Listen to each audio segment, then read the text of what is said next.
सबको जय मसीह की। आज हम जिस विषय के बारे में चर्चा करने जा रहे हैं उसका शीर्षक है सब बातें मिलकर भलाई उत्पन्न करती है। All things work for good. बहुत बार जब हमारे जीवन में नकारात्मक स्थितियां आती हैं, परेशानियां आती हैं, तो हम परमेश्वर से प्रार्थना करते हैं और हमारी ये इच्छा होती है कि जैसे ही हम प्रार्थना कर रहे हैं हमें उसका उत्तर मिल जाए।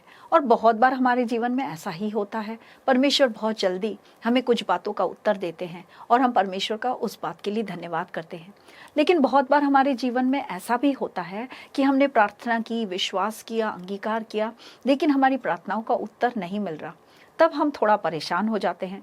हमें लगता है कि परमेश्वर उत्तर क्यों नहीं दे रहे। उदाहरण के लिए अगर हम प्रेरित पौलुस के जीवन में देखें तो एक बार जब वो फिलिपी नाम के एक शहर में गए, वहां उन्हें पकड़कर बंदीगृह में डाल दिया गया। प्रेरितों के कार्य 16 में इस विषय में लिखा गया है। और बंदीगृह में जब डाला गया तो पौलुस और शीलास रात को बैठकर परमेश्वर की स्तुति और भजन कर रहे थे।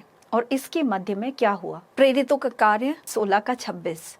एकाएक बड़ा भूडोल हुआ, बंदीगृह का नींव हिल गया, तुरंत सब द्वार खुल गए और सब बंधन खुल गए। वहां पर हम पढ़ते हैं परमेश्वर की आत्मा ने एक बहुत भयानक एक कार्य किया। उस जेल में बंद सारे बंदियों के जंजीर टूट गए और सब लोग आजाद हो गए। कितना बड़ा कार्य परमेश्वर ने किया। उन्होंने प्रार्थना की, स्तुति की और सब लोगों की जंजीरें टूट गई। और यही नहीं, वहां जो बंदीगृह का सरदार था उसने अपना जीवन मसीह यीशु को समर्पित किया और फिलिप्पी में एक परमेश्वर की कलीसिया का जन्म हुआ।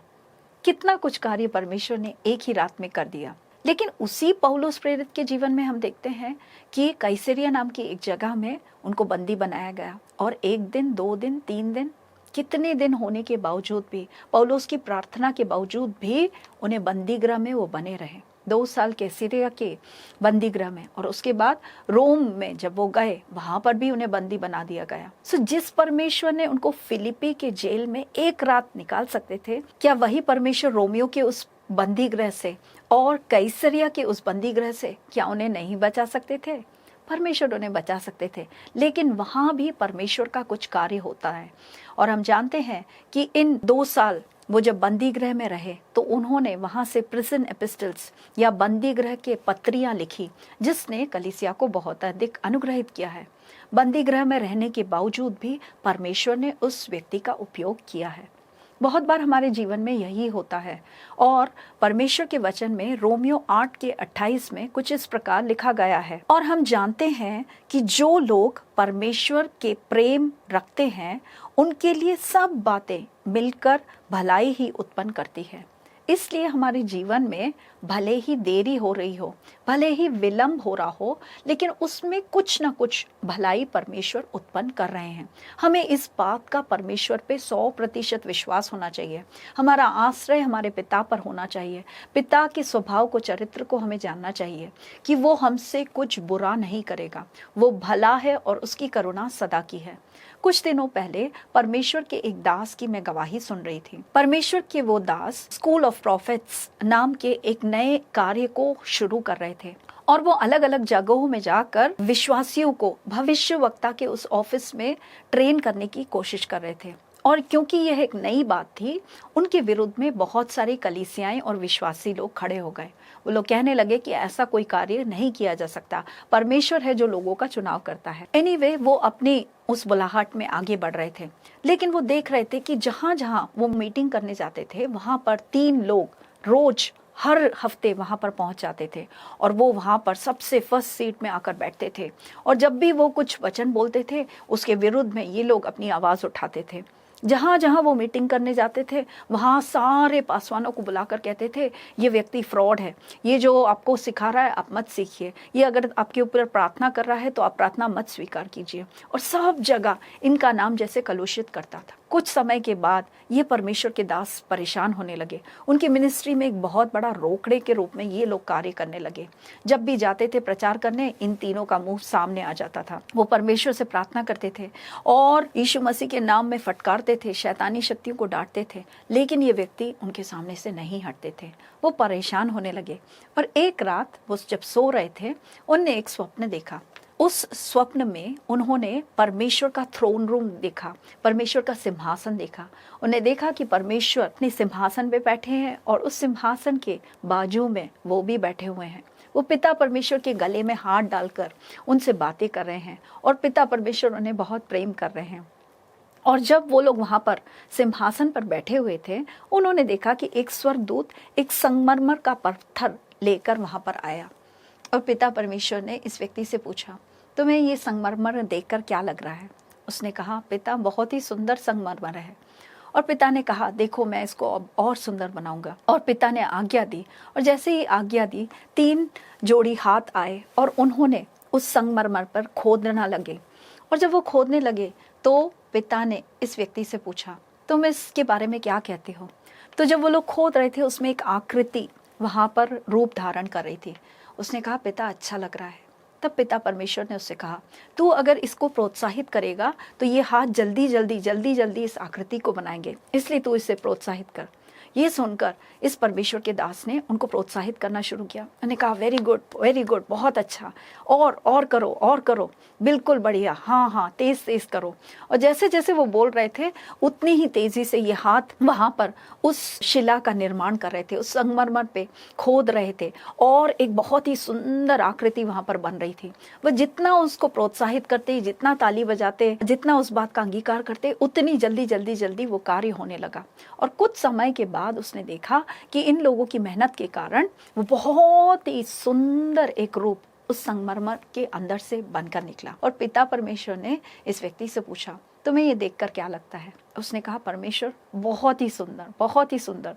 सो परमेश्वर ने कहा, क्या तुम इन व्यक्तियों को देखना चाहोगे जिन्होंने इस संगमरमर को खोदा है? उसने कहा, हाँ पिता, मैं देखना चाहूंगा। किसने उसको बताया? जैसे ही उसने हाँ बोला तभी परमेश्वर ने उन 3 हाथों के पीछे कार्य कर रहे व्यक्तियों को दिखाया। और उन 3 व्यक्तियों को देखकर वो हक्का बक्का रह गया, क्योंकि ये वही 3 व्यक्ति थे जो उनकी मीटिंगों में आते थे और उसको तंग करते थे और उसके सारे वचनों को डिस्टर्ब करते थे, ऐसे व्यक्ति। और उसने जब ये देखा, ये 3 व्यक्ति, वो चिल्ला उठा और चिल्ला उठाकर वो अपने बिस्तर से उठा। उसने देखा, अरे मैं तो सपना देख रहा था, पिता परमेश्वर ने इतना बड़ा सपना मुझे दिखाया। और अब वो समझ गया, जिन व्यक्तियों से वो घृणा करता था, जिन लोगों को वो एक परेशानी के रूप में देखता था, उन व्यक्तियों को आज से वो एक अलग दृष्टि से देखने लगा। अगले दिन जब वो मीटिंग में गया, वह 3 व्यक्ति वहीं पर सामने फर्स्ट सीट में आकर बैठे और वो अपने पोडियम से नीचे उतर कर आया और उसने उनको हाथ दिया, उनसे कहा, praise the Lord, thank you for coming. और वो कह रहे थे कि उस दिन के बाद उनके जीवन में जो कड़वाहट थी इन लोगों के कारण, वह उनके जीवन से चली गई। वह एक नई रीति से, एक नई मनोवृत्ति से इन लोगों को देख पाए। उनको वह एक परेशानी के रूप में या एक ट्रबल के रूप में ना देखकर वो उन व्यक्तियों को इस प्रकार देखने लगे, ऐसे व्यक्ति जिनकी अनुमति पिता परमेश्वर ने मेरे जीवन में दी है ताकि मेरे को मसीह यीशु के रूप में रूपांतरित किया जाए। और कुछ दिनों तक वो व्यक्ति लोग फिर से आते रहे, लगभग 1 साल तक फिर से वो मीटिंग में आते रहे। लेकिन इस दर्शन को देखने के बाद, इस स्वप्न को देखने के बाद, इस परमेश्वर के दास का एटीट्यूड, मनोवृत्ति इनके प्रति बदल गया। और उसके बाद उसको उनके उपस्थिति के कारण उसको कोई भी परेशानी नहीं हुई। वो परमेश्वर का धन्यवाद करता रहा, हालेलुया। और कुछ समय के बाद वो लोग वहां से चले गए। रोमियो की पुस्तक 5:3 अगर हम पढ़ें तो उसमें कुछ इस प्रकार लिखा गया है, क्लेश धीरज उत्पन्न करता है। क्लेश हमारे जीवन में कोई हम पसंद नहीं करते, हम कष्ट नहीं चाहते, लेकिन बहुत बार हमारे जीवन में क्लेश धीरज को उत्पन्न करता है, पेशेंस को डेवलप करता है। और वो हमारे आत्मिक जीवन में बहुत ही महत्वपूर्ण है। वो आत्मा का एक फल है जो हमारे जीवन से उत्पन्न होना चाहिए। जब हम पौलुस प्रेरित के जीवन में देखते हैं तो 2 कुरिन्थियों 12:8 में पौलुस परमेश्वर से प्रार्थना करते हैं। उनके जीवन में एक ऐसा कष्ट है, ऐसा क्लेश है जिसके कारण वो बहुत परेशान है। 2 कुरिन्थियों 12:8, और इस विषय में मैंने प्रभु से 3 बार विनती की कि मुझसे यह दूर हो जाए। और उसने मुझसे कहा, मेरा अनुग्रह तेरे लिए बहुत है, क्योंकि मेरी सामर्थ तेरी निर्बलता में सिद्ध होती है। कभी कभी हम हमारी परिस्थिति में जब निर्बल महसूस करते हैं तो परमेश्वर का अनुग्रह, परमेश्वर की कृपा हमारे लिए काफ़ी है। बहुत बार जब हमारे जीवन में ऐसे लोग आते हैं जो हमें परेशान कर रहे हैं, तंग कर रहे हैं, हो सकता है हमारा बॉस हो सकता है हमारा पड़ोसी हो सकता है आपके पति या पत्नी हो सकता है आपके बच्चे हों, जिसके कारण आपका जीवन बहुत ही परेशानी से गुजर रहा हो, और हम सोचते हैं कि परमेश्वर तू उस व्यक्ति को बदल दे, उस व्यक्ति को हटा दे। हालेलुया। लेकिन परमेश्वर की आत्मा आज इस वीडियो के द्वारा आपसे क्या कहना चाह रही है? आपसे ये कहना चाह रही है कि ये तो अच्छा है कि आप प्रार्थना कर रहे हो उन व्यक्तियों के विषय में, लेकिन सबसे बड़ी प्रार्थना हमारे जीवन में ये होनी चाहिए कि परमेश्वर तू मुझे बदल, चेंज मी लॉर्ड। हालेलुया। मेरी मनोवृत्ति को बदल, उन व्यक्तियों के प्रति मेरी मनोवृत्ति को बदल, जैसा यीशु उनके साथ करें उस प्रकार मैं कर सकूं, अपने शत्रुओं को भी मैं अनुग्रहित कर सकूं। जब हमारी मनोवृत्ति बदलती है तो परमेश्वर जैसे कि हमारे अंदर एक संगमरमर के ऊपर जैसे शिल्पी बना रहा है उस प्रकार का कुछ कार्य करते हैं। और जब हमारी मनोवृत्ति परमेश्वर के इच्छा के अनुकूल होती है, परमेश्वर उस स्थिति से हमें बचा लेते हैं। इसलिए हर बात के लिए हम धन्यवाद करें, हर स्थिति के लिए, हर व्यक्ति के लिए। और परमेश्वर उन व्यक्तियों के द्वारा, उन स्थितियों के द्वारा हमारे जीवन में एक बहुत ही महत्वपूर्ण कार्य कर रहा है, इसे हम समझ सकें। परमेश्वर इन वचनों के द्वारा आपको अनुग्रहित करे। धन्यवाद।